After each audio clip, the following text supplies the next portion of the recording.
जब सब लोग आ जाते थे दरवाजा बंद करके जहरीला गैस डाल देता था और शीशा वाला खिड़की लगा था, उसमें से देखता था कि कैसे मर रहे हैं। ओहो मरो मरो। दरिया तेरी खैर नहीं, बूंदों ने बगावत कर दी है, नादा न समझ इनको लहरों ने बगावत कर दी है। हम परवाने हैं मौत समा, मरने का है खौफ का, रे तलवार तुझे झुकना होगा, गर्दन ने बगावत कर दी है।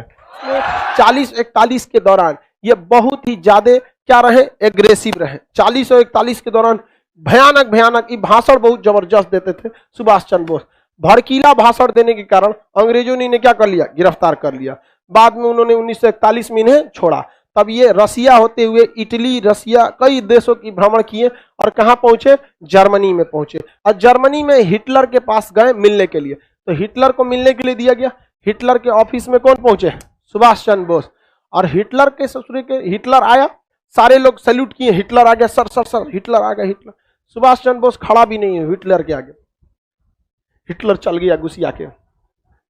बाद में पता चला नकली हिटलर था, उसका फेस वैसे ही मिलता था। उसके बाद आया ओरिजिनल हिटलर, सारे सैल्यूट किए, सॉरी हिटलर। ओकरो देख के सुभाष चंद्र बोस वैल्यू नहीं दिए। बाद में पता चला यो नकली था। जितना आया सब उसके खुद के बॉडीगार्ड कंफ्यूज हो जाते थे सब, लेकिन सुभाष चंद्र बोस नहीं। ओरिजिनल जब हिटलर आया, जब ओरिजिनल हिटलर आया तो ओरिजिनल हिटलर के आते वक्त में सुभाष चंद्र बोस खड़े हुए, हाथ मिलाए वहां से, तो हिटलर कंफ्यूज हो गया कि यार ये तो बहुत होशियार आदमी लग रहा है यहाँ पर।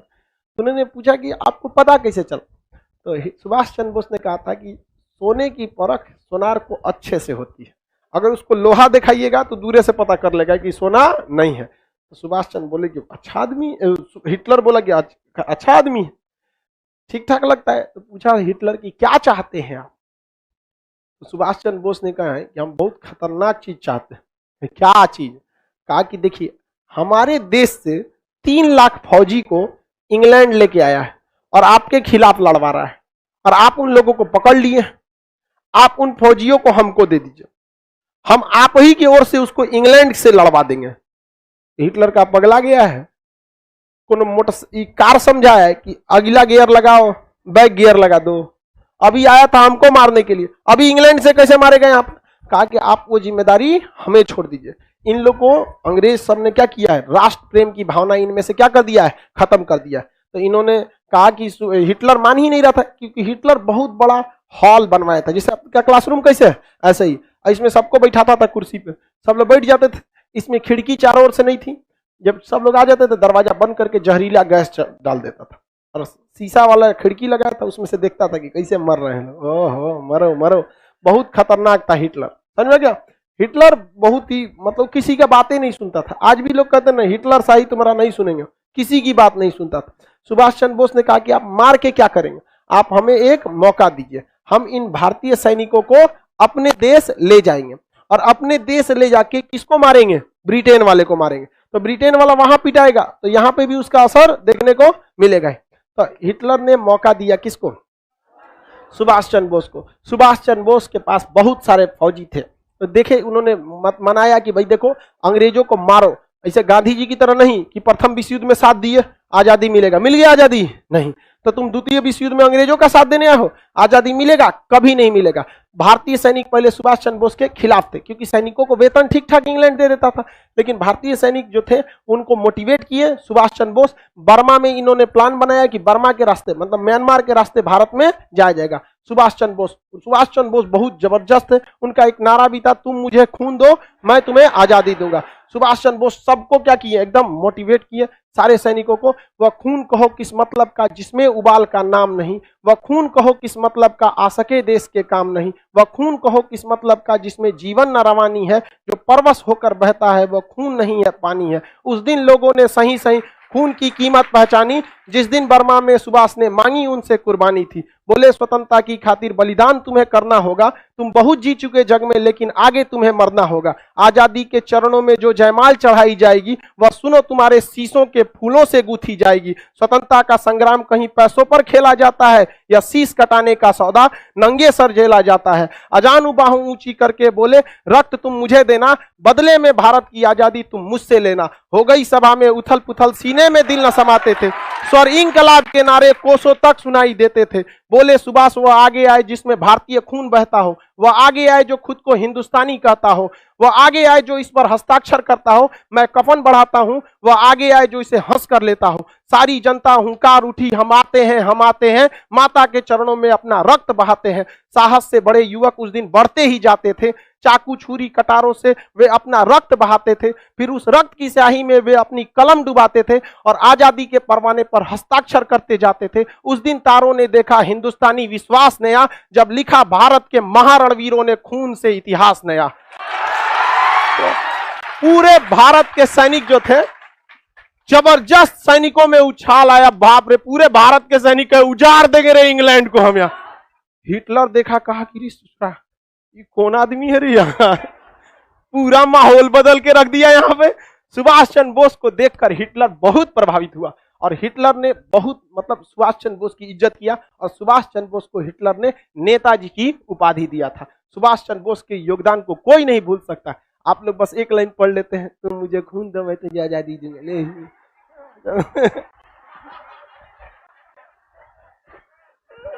समझा गया कि नहीं आ गया? सुभाष चंद्र बोस के योगदान को नहीं, खैर आप लोग के लिए उतना जरूरी है, तुम मुझे खून दो मैं तुम्हें आजादी दो, नारा आपके लिए, समझा गया? चलो अब आगे समझते हैं। सुभाष चंद्र बोस जो थे वो इन सैनिकों को क्या किए, हिटलर के सहयोग से प्राप्त किए, लेकिन हिटलर ने कहा कि इन सैनिकों में अभी भी ट्रेनिंग का क्या है, अभाव है, ये डायरेक्ट नहीं लड़ पाएंगे। देखो लड़ने आए थे, हम पकड़ के रख लिए कि नहीं रख लिए, इनको क्या जरूरत है, प्रॉपर ट्रेनिंग की जरूरत है। अब देखिए द्वितीय विश्व युद्ध में ना दो एलाइज फोर्स थे, मतलब 3 देश थे जो आपस में एक साथ थे। इधर में था जर्मनी, इटली और यहाँ पे जापान। ये तीनों जो थे ये ध्रुवीय राष्ट्र थे सब, इन्हें कहा जाता है एक्सियल फोर्सेज। और जो एलाइज फोर्सेज थे उसमें बड़े बड़े देश थे, अमेरिका था, कनाडा था, ब्रिटेन था, फ्रांस था, रूस था, ये सब थे सब। तो सुभाष चंद्र बोस ने जो भारतीय सैनिक जो कहाँ फंसे थे, जर्मनी, इन्हें क्या किया, अपने पास लिया और सुभाष चंद्र बोस हिटलर के सहयोग से आर्म्स एंड एनिमेशन लिया और हिटलर ने किसे भेज दिया, जापान को, कहा कि जापान भेजा इन सैनिकों को, और इन सैनिकों को ट्रेनिंग और अच्छा हथियार किसने दिया, जापान। और जापान ने सुभाष चंद्र बोस को अंडमान और निकोबार द्वीप गिफ्ट में दे दिया। किसमें दिया, गिफ्ट में, क्योंकि इंग्लैंड वालों से ये जापानियों ने कौन सा द्वीप छीन लिया था, अंडमान और निकोबार। तो यहां पर सुभाष चंद्र बोस ने अंडमान और निकोबार द्वीप का नाम क्या रख दिया, शहीद एवं स्वराज, शहीद एवं स्वराज नाम रख दिया। और यहां पर सुभाष चंद्र बोस को मिला, सिंगापुर में सुभाष चंद्र बोस ने आजाद हिंद सरकार बना लिया। क्या बना लिया, आजाद हिंद सरकार। कहा कि देश गुलाम नहीं है, हमारी सरकार है, अभी हम सिंगापुर से शासन कर रहे हैं, धीरे धीरे धीरे धीरे दिल्ली पहुंचेंगे। और सुभाष चंद्र बोस ने सिंगापुर से ही ऑल इंडिया रेडियो पर बोला था, मुझे इस लड़ाई में राष्ट्रपिता महात्मा गांधी की आशीर्वाद की जरूरत है। तो बताइए महात्मा गांधी को राष्ट्रपिता किसने कहा था, सुभाष चंद्र। देखिए सुभाष चंद्र बोस और महात्मा गांधी में मतभेद नहीं था, दोनों की आइडियोलॉजी अलग थी। सुभाष चंद्र बोस 24 कैरेट गरम दल वाले और महात्मा गांधी 24 कैरेट नरम दल वाले, ये दोनों आपस में मिल नहीं सकते, लेकिन विवाद नहीं था। आप इतिहास को उस तरह से पढ़िए जिस तरह से हुआ है, ऐसे नहीं कि आप कह देंगे महात्मा गांधी उसमें झगड़ा था। अब आप ही बताओ, हम जीएस के टीचर और कोई मैथ के टीचर, हम दोनों लोग एक चीज पे कैसे जा सकते हैं भाई? उनका चीज पढ़ाने का तरीका अलग, हमारा अलग है, दोनों अलग अलग होंगे कि नहीं, लेकिन अल्टीमेट काम क्या है, आप लोग का रिजल्ट दिलाना। अगर हम जीएस, हम या इंडिया का कोई भी जीएस का टीचर, उसका जीएस में योगदान है, जो भी मैथ के टीचर उनका मैथ में योगदान है, रीजनिंग में योगदान है। आपको तो जरूरत दोनों की है, कि ऐसा थोड़ी है कि आप जीएस पढ़ लेंगे मैथ नहीं पढ़ पाएंगे तो आपका रिजल्ट हो जाएगा। आपको तो बैलेंस लेके चलना है। वो अलग बात है कि बीपीएससी, यूपीएससी या दरोगा, रेलवे, इस सब में जीएस का वेटेज ज्यादा है, लेकिन ओवरऑल आपको तो लेके सबको चलना है। तो नरम दल भी जरूरत थी और गरम दल भी जरूरत थी। युवाओं का कहना है कि नरम दल की क्या जरूरत थी? अरे नहीं भैया, संगठित करने का काम नरम दल ही किया। और आप ध्यान से देखेंगे, नरम दल से ही जो एक्सट्रीमिस्ट लोग थे वो गरम दल के रूप में गए थे। समझ आ रहा है कि नहीं आ रहा है? किसी को कोई दिक्कत नहीं? तो महात्मा गांधी से सुभाष चंद्र बोस ने क्या कहा, राष्ट्रपिता। सर सुभाष चंद्र बोस इतने पढ़े लिखे थे फिर भी गरम दल के कैसे हो गए?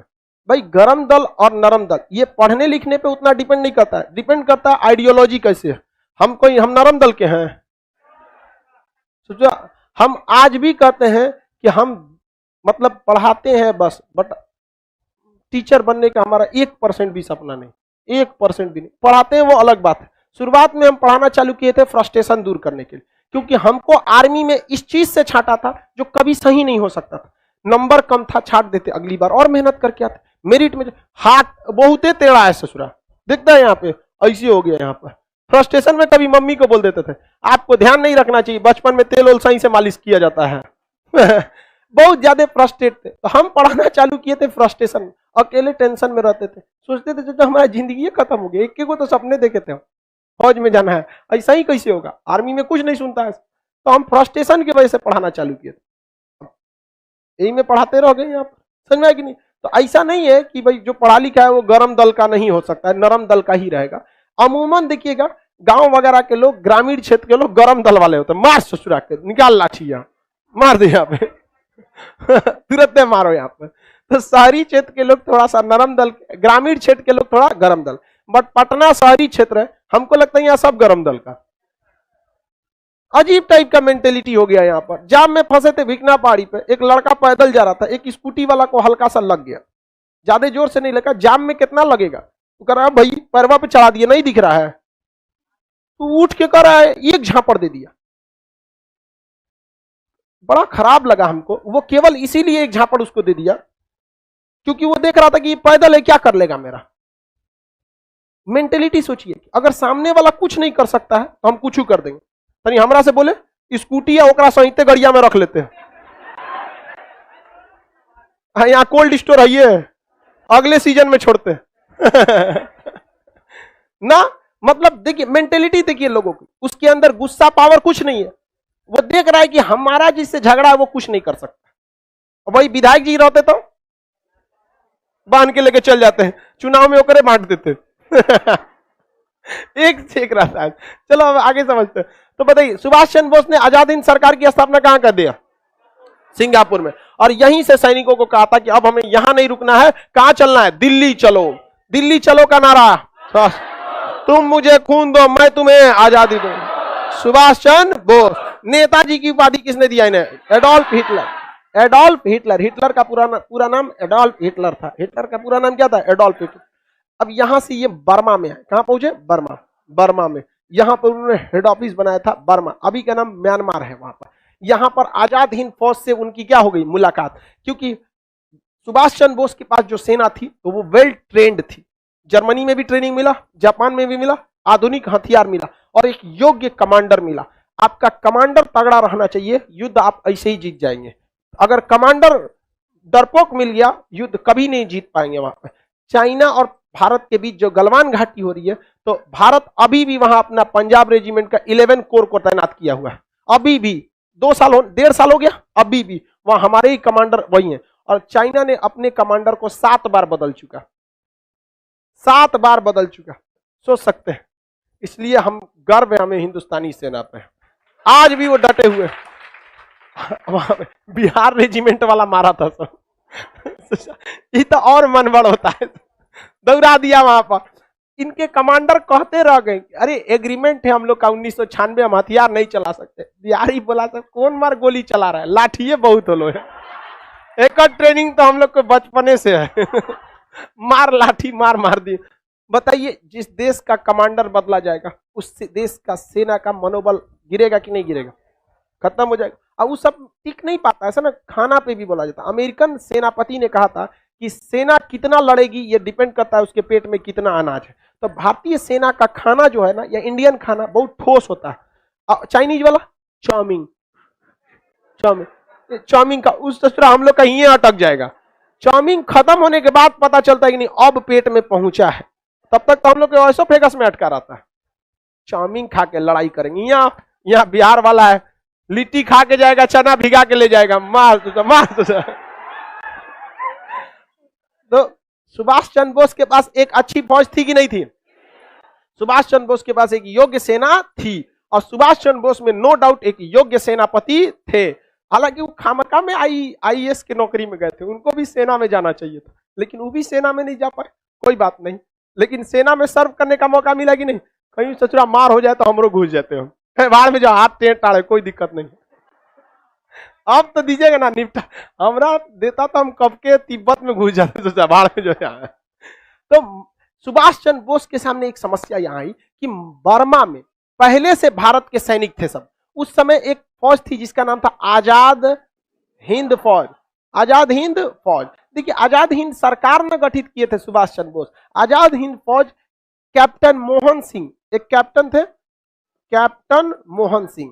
कैप्टन मोहन सिंह ने आइडिया दिया कि क्यों ना हम भारतीयों के लिए एक फौज बनाएं। तो ये किसने आइडिया दिया? कैप्टन मोहन सिंह। और ये जिम्मेदारी दी गई रास बिहारी बोस को। किसे दी गई? रास बिहारी बोस। रास बिहारी बोस ने इसका गठन किया, लेकिन उस समय तक रास बिहारी की बोस 70 से ज्यादा उम्र के हो गए थे। अभी बताइए, सेना का कमांडर 70 से ज्यादा उम्र का, सेना में मनोबल रहेगा? सेना में एकदम भयानक गरजने वाला होना चाहिए, वहां पर बॉर्डर पे एकदम गरजने वाला सेनापति चाहिए। दरिया तेरी खैर नहीं, बूंदों ने बगावत कर दी है, नादा ना समझ इनको, लहरों ने बगावत कर दी है। हम परवाने हैं, मौत समा मरने का है खौफ का, रे तलवार तुझे झुकना होगा, गर्दन ने बगावत कर दी है। खतरनाक होना चाहिए एकदम सेनापति, मार करा दे सजुआ, जो मरलो रहे दोनों हथियार उठा लेके मारे सजुआ। यहाँ पर एकदम सेनापति का मतलब क्या होना चाहिए? एकदम खूंखार, चंडाल, एकदम तनिको मोह माया नहीं, लास्ट पे बैठ के ससुरा खाना खा ले और करे जेब चेक करे कुछ बचल है का एकरा में। ऐसा सेनापति एकदम क्रूर होना चाहिए, काट डाले वहां पर। रास बिहारी बोस बहुत ही योग्य व्यक्ति थे, रास बिहारी बोस। लेकिन उम्र का तकाजा होता है, हर इंसान का उम्र ढलने के बाद नहीं हो पाता है। 70 साल की उम्र के बाद क्या करें? हम इतना पढ़ा रहे, 50 साल, 4-5 साल बाद हम इतना ना पढ़ा पाएंगे, कितना बचले होगा हम लोग में। तो बुढ़ापा में इंसान नहीं हो पाता। तो सेना ने कहा कि अब हमें यह कमांड किसको दे देना चाहिए? सुभाष चंद्र बोस को। तो बताइए, सेना का कमांड, आजाद हिंद फौज के कमांड किसने संभाल लिया? सुभाष चंद्र बोस। इन्होंने संभाला था 1942 में। कब संभाला था? 1942। क्या 1942 में आजाद हिंद फौज बनी थी? नहीं, बहुत पहले बन गई थी, छीटपुट थी इधर उधर यहाँ पर। अब इन्होंने क्या किया? आजाद हिंद फौज बनाया और इन्होंने कई ब्रिगेड बनाया। लक्ष्मी ब्रिगेड बना दिया, महिलाओं का क्या बना दिया? Lakshmi brigade, Subhash brigade, Gandhi brigade, Nehru brigade, पूरा सेना का गठन बना दिया, भयानक। और सेना का एकदम जबरदस्त इनके पास क्या था? हथियार था। जापानियों से सहयोग मिला था, हिटलर से सहयोग मिला था, और ये अब म्यांमार के रास्ते कहां बढ़ने लगे? भारत की ओर। और जापान से एक उम्मीद थी, लेकिन 6 अगस्त 1945 को अमेरिका जापान पे बम पटक दिया। दूसरा 9 अगस्त को फिर पटक दिया। अब जापान ने हाथ खड़ा कर दिया, हम क्या कर सकते हैं? सुभाष चंद्र बोस की मृत्यु के बाद सेना का मनोबल ही गिर गया और सेना के ऊपर भारी पड़ गए कौन? अंग्रेज। क्योंकि अंग्रेज को टेंशन नहीं, उधर जापान मारा गया, इधर जर्मनी मारे गए, एगो बचा था इटली, इटली का था डोमिटो मुसोलिनी, ये महालोल था ससुरा। ये तो मां, इसकी जनता ने इसको पकड़ के तमाचा तमाचा मार दिया, इसी के देश की जनता ने मुसोलिनी को इसी के देश में तमाचा तमाचा मार के मारी। उसका बेचारा का ये सब उखड़ गया था, इतना मार मारे थे सब, चौराहा पे फांसी दे दिया। महाबैल था मुसोलिनी। मुसोलिनी का कहना था, जो पुरुष युद्ध नहीं लड़ा वो बाज महिला के समान है।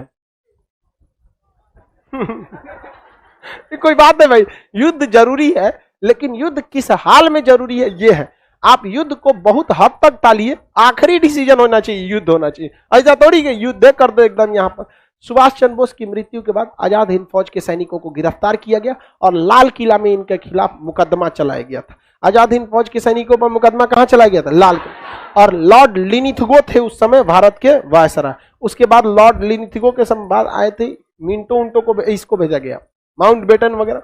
तो इसके ऊपर मुकदमा चलाया गया।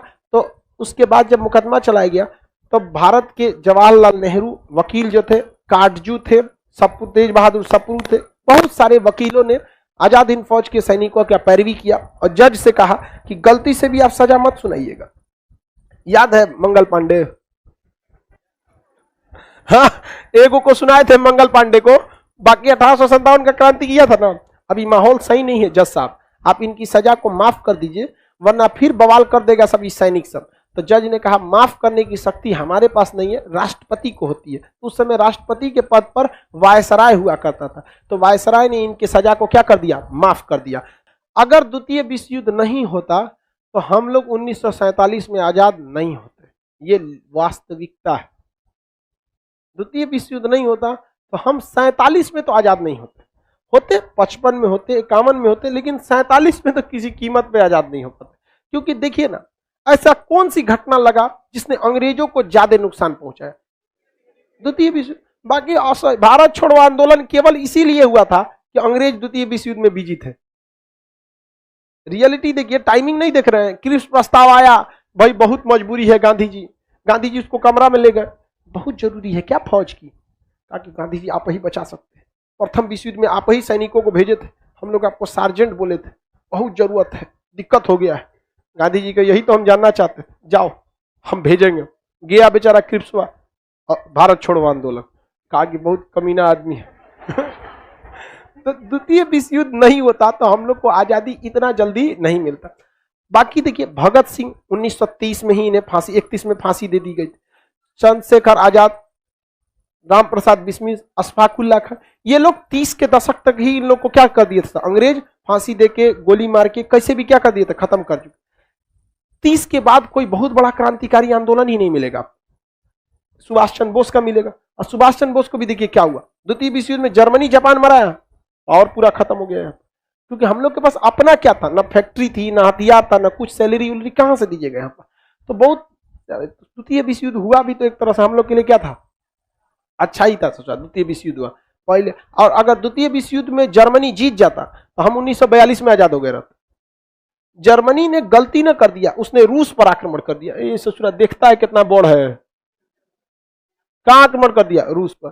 रूस ने सबसे ज्यादा लोग को गंवाए हैं, प्रथम विश्व युद्ध में भी और द्वितीय विश्व युद्ध में। इतना लोग मरे हैं कि रूस में कहीं पे भी देखेंगे तो सड़क पर 40% आपको लड़के मिलेंगे, 60% वहां क्या मिलेंगी, लड़कियां मिलेंगी। जिसके दो रीजन है, एक तो प्रथम और द्वितीय विश्व युद्ध में मरा गए सब, दूसरा का रीजन वहां पे शराब बहुत ज्यादा, वहां पे लोग क्या पीते हैं, शराब। ठंड प्रदेशों में शराब जो होता है एकोमोडाइजेशन में क्या करता है, मदद करता है। दूसरा, वेस्टर्न कल्चर में शराब, सिगरेट, जुआ, ये सब क्या है, नॉर्मल। हमारे यहाँ क्या है, शराब थोड़ा सा गलत माना जाता है। उतनी मनी होली में चल गया, अदरवाइज होली में ना थोड़ा सा आदमी एडजस्ट कर चले यार होली में, समझा कि अदरवाइज में आप शराब पीजिएगा तो भारतीय समाज में लोग आपको अच्छे नजर से नहीं देखते। होली में बस कॉम्प्रोमाइज हो जाता है, और वो ससुरा सब ऐसा पी लेता है कि उलटल कहीं रहता है। अरे भाई थोड़ा लिमिट में रहना रे ससुरा, तोरे चक्कर में त्योहारों बदनाम हो जाएगा। लेकिन ना ससुरा, हम चौपट है तो सबको चौपट करेंगे। तो ये रूस बहुत ज्यादा इसमें लॉस रहा था। तो आपको सुभाष चंद्र बोस का समझ में आ गया। अब आगे हम लोग कल करेंगे।